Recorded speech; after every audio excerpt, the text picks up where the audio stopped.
yesterday. You know what you didn't see during the Super Bowl? You didn't see the president. Yeah. And the president's team said, essentially, you know what?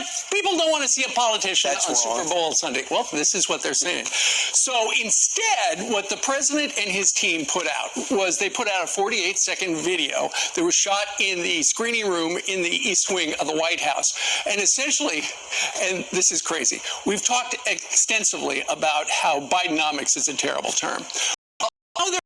Remind us about shrinkflation. And rather than blame his we are responsible is not blame himself, obviously. He's going to blame the company, make Tostitos and everything else, and he's going to say, cut it out. Watch. Here's a snippet of shrinkflation. The Super Bowl Sunday. If you're anything like me, you like to be surrounded by a snack or two while watching the big game. You know, when buying snacks for the game, you might have noticed one thing. Sports drinks bottles are smaller. The bag of chips has fewer chips, but they're still charging it just as much. And as an ice cream lover, what makes me the most angry is that ice cream cartons have actually shrunk in size, but not in price. I've had enough of what they call shrinkflation. It's a ripoff. Some companies are trying to pull a fast one by shrinking the products little by little and hoping you won't notice. Give me a break.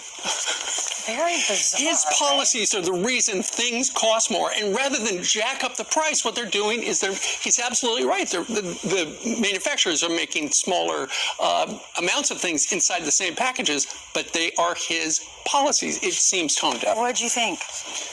I think it's an absolute, they're trying to make him look younger with the best background. You hear all the different things that they want him to do. They want him to be out with the people, talking to people that need insulin or talking to people that are victims of inflation. And now they're talking about not seeing him walk. Right. They say, let's keep him in seats. Right. So when you see him, you don't have to watch him shuffle. So that is supposed to make him look in tune, in touch, just like everybody would be in an open theater with red seats background talking about snacks. I thought it was very bizarre because he's just telling, like, when you open the bag of potato chips, it's not full anymore.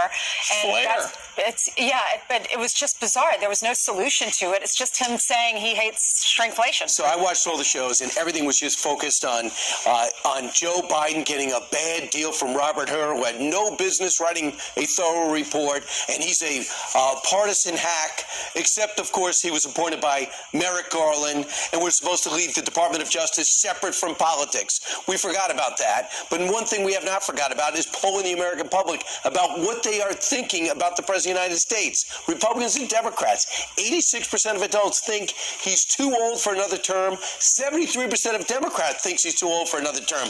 Excuse me, where's the spin there? Almost 3 out of 4 Democrats think he's too old, and even Robert Hur when he released